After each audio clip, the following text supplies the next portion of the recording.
बिस्मिल्लाहिर्रहमानिर्रहीम। आप एक वीडियो सुने फिर उस पर इंशाल्लाह बात करें। बहुत वाज़ेह तौर पर ये बताता है कि वो इल्म आपको दिया गया जिस इल्म के ज़रिए से आपने अल्लाह की हिदायत हम तक पहुंचानी थी। वो इल्म कुरान मजीद के ज़रिए से दिया गया। वो अल्लाह ताला ने कुरान के अलावा भी आपको दिया। वो बसीरत अता फरमाई कि आप इज्तिहादी मामलात में हमारी तरबियत करें, हमें इतलाक़ करके दिखाएं, और इस तरह वो चीज़ें जिनको इंसान ख़ुद नहीं समझ सकता था वो सब की सब वही के ज़रिए से बता दी गई। अल्लाह के पैगम्बर ये इल्म लेकर आए थे। बाकी उलूम फ़नून का इससे कोई ताल्लुक़ नहीं। उसमें तो ख़ुद रिसालत माब सल्लल्लाहु अलैहि वसल्लम ने, मुस्लिम की रवायत है, ये फरमाया कि अंतुम आलमु बिअमूरि दुनिया को, तुम अपने दुनिया के मामलात को मुझसे बेहतर जानते हो। ठीक, ये वो कौन सा इल्म है जो नबी पाक सल्लल्लाहु अलैहि वसल्लम लेकर भेजे गए हमारी तरफ, और क्या वो सिर्फ और सिर्फ दुनिया उखरवी मामलात के अंदर ही हमें रहनुमाई का हुक्म है और मामलात में नहीं है? और सही मुस्लिम की हदीस के तुम अपने दुनियावी मामलात मुझसे ज़्यादा जानते हो, इसका मतलब मफ़हूम क्या है? पहली पहल तो ये बात समझें कि अल्लाह ने कुरान में फरमाया वमा आताकुम रसूलु फखुज़ू व नहाकुम अन्हु फंतहू, जो रसूल तुम्हें अता करे ले लो, जिससे मना करे रुक जाओ। तो ये कुरान का वाज़ेह फैसला है। अब ये माँ के उमूम के अंदर हर शय शामिल है। एक बात ये हुई। दूसरा, कुरान के अंदर ही है, क्योंकि ये बार बार कुरान की बात कर रहे हैं। आखिर में सही मुस्लिम की हदीस का हवाला दिया, तो पहले मैं कुरान से बात कर लूँ। व अल्लमका मा लम तकुन तअलम, जो आप ना जानते थे अल्लाह ने वो सब कुछ आपको सिखा दिया। माँ जो है ये उमूम के लिए आता है, और इमाम तफसीर खाज़िम में बाकायदा ये बताया भी गया, गैब और शरीयत का जो इल्म आप नहीं जानते थे अल्लाह ने आपको सिखा दिया। दूसरी बात, अब हम नबी पाक सल्लल्लाहु अलैहि वसल्लम के इल्म के ऊपर तो बहुत बड़े बड़े बाब हैं। हम ये सोचना समझना चाहेंगे कि नबी पाक सल्लल्लाहु अलैहि वसल्लम के पास कौन कौन से उलूम थे। क्या सिर्फ और सिर्फ शरीयत का इल्म आप हमें देने आए बस? पहले मैं आपको एक हदीस सुनाता हूँ। सही बुखारी की हदीस नंबर 3192, नबी पाक सल्लल्लाहु अलैहि वसल्लम के बारे में हज़रत हो सैयदना उमर बिन खत्ताब रज़ियल्लाहु तआला से रिवायत है, क़ाम फ़ीना नबी सल्लल्लाहु अलैहि वसल्लम मक़ामन, नबी पाक सल्लल्लाहु अलैहि वसल्लम हमारे दरमियान एक जगह खड़े हुए।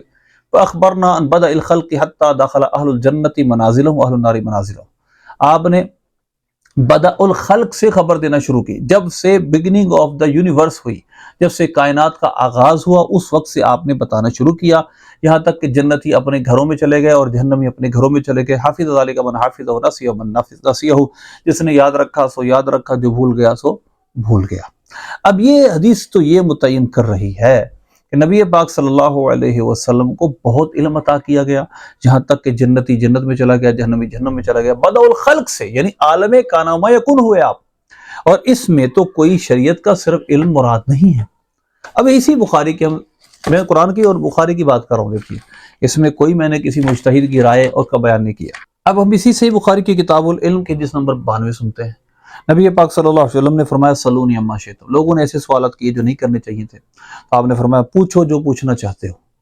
तो अर्ज की या रसूलल्लाह एक शख्स, मन अभी, अब ये कोई शरई सवाल नहीं है मेरे गांधी साहब, ये कोई शरई सवाल नहीं है, ये हलाल हराम का सवाल नहीं है, बल्कि मेरा बाप कौन, ये क्या है, नसब का, और ये भी गैबी इल्म से था। कौल अबू का हुज़ैफा, फरमाया तुम्हारा बाप हुज़ैफा। एक अर्ज की या रसूलल्लाह मन अभी या रसूलल्लाह, मेरा बाप कौन, फरमाया अबू का सालिम मौला शैबा, ये तेरा बाप सालिम है जो कि शैबा का गुलाम था। अब यार जरा गौर कीजिए, ये नबी पाक सल्लल्लाहु अलैहि वसल्लम का इल्म कौन सा है? ये तो हलाल हराम की बात नहीं है। इसको हमारी निजात के साथ जोड़ा तो नहीं जा सकता कि हमारी निजात इसको जाने बगैर नहीं कि इसका बाप कौन है, लेकिन नबी पाक सल्लल्लाहु अलैहि वसल्लम के पास ये इल्म भी था। अब जरा गौर कीजिए, इसी सही बुखारी में कि नबी पाक सल्लल्लाहु अलैहि वसल्लम से सैयदना अबू हुरैरा रज़ियल्लाहु अन्हु से जो दो इल्म सीखे वो कौन से थे? नबी पाक सल्लल्लाहु अलैहि वसल्लम से हज़रत अबू हुरैरा फरमाते हैं मैंने दो इल्म के बाप सीखे। एक इल्म वो है जो मैं तुम्हारे सामने रिवायत करता हूँ, और एक इल्म वो है जो मैं तुम्हारे सामने अगर रिवायत करूं तो तुम मेरा गला काट दो। अब जरा गौर करें कि सैयदना अबू हुरैरा रज़ियल्लाहु अन्हु ने दो इल्म नबी पाक सल्लल्लाहु अलैहि वसल्लम से सीखे। एक तो वो बयान करते थे ज़ाहिरा कि वो हलाल हराम का इल्म होगा, रिवायात होगी इसके बारे में, और दूसरा वो इल्म कि जिसको वो कहते हैं बयान करूं तो तुम मेरे गला काट दो। मतलब वो कौन सा इल्म था? वो असरार और रमूज, वो ऐसी बातें थी जो आने वाले जमाने में होने वाले अहवाल, उनका इल्म था।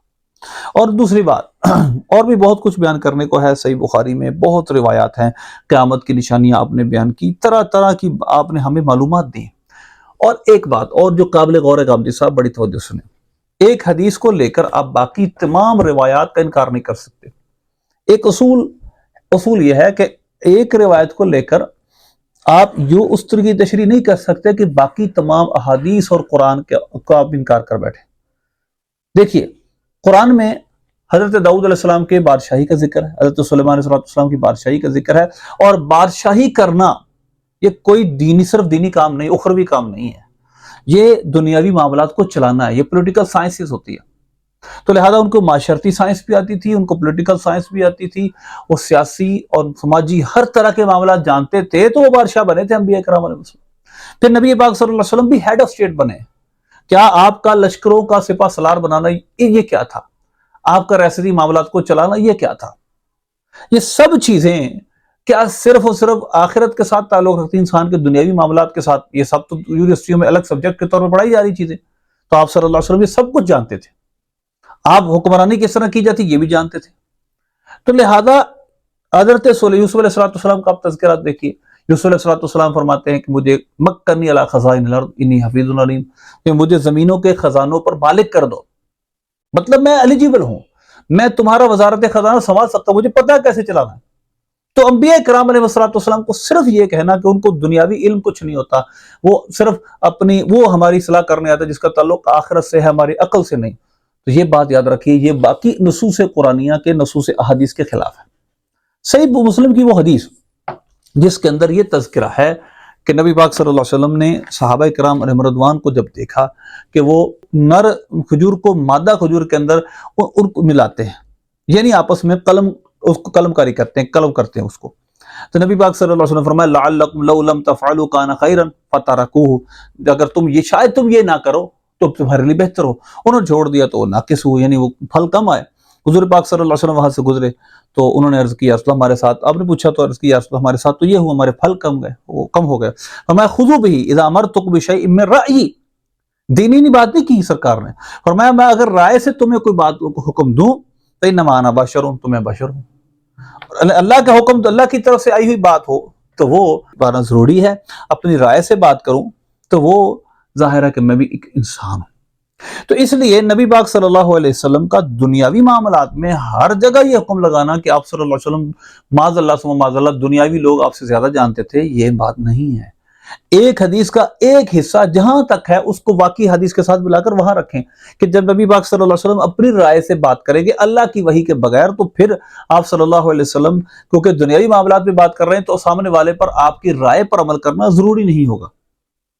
اس لیے ایک بات کو آپ تمام باتوں پہ نہیں جوڑ سکتے رام جی صاحب، اس لیے بہت ضروری ہے کہ احکام شرع کو اور جو روایات ہیں ان کو باقی روایات کے ساتھ مکس اپ کر کے دیکھیے کہ کتنے روایات میں نبی پاک صلی اللہ علیہ وسلم نے دنیاوی معاملات میں مشاورتیں کی، آپ نے جو مشورے دیے ویسے ہوا، آپ نے علاج کے لیے شہد تجویز کیا، اور ایک بار بار پینے کے باوجود جب حضور نے پھر فرمایا پیو پھر وہ ٹھیک ہو گیا۔ تو یہ علاج کے معاملات، باقی معاملات آپ نے ہیڈ آف اسٹیٹ تھے، بہت کچھ ہے۔ اس لیے صرف یہ کہنا کہ نبی پاک صلی اللہ علیہ وسلم ہمارے پاس صرف وہ دنیاوی معاملات، دینی معاملات ہمیں سکھانے آئے تھے، ایسا نہیں ہے۔ آپ کو اللہ نے دینی دنیاوی ہر معاملہ سے بہت علم دیا تھا۔ اللہ کی وحی کے بغیر اگر آپ رائے سے بات کریں گے تو اس میں وہ ہے جو آپ نے حدیث بیان کی ہے، اگر اللہ آپ کو دینی دنیاوی جو بتائے گا وہ ایکوریٹ ہے، اس میں آپ کا کوئی ثانی نہیں، بلکہ ثانی تو کسی چیز میں نہیں۔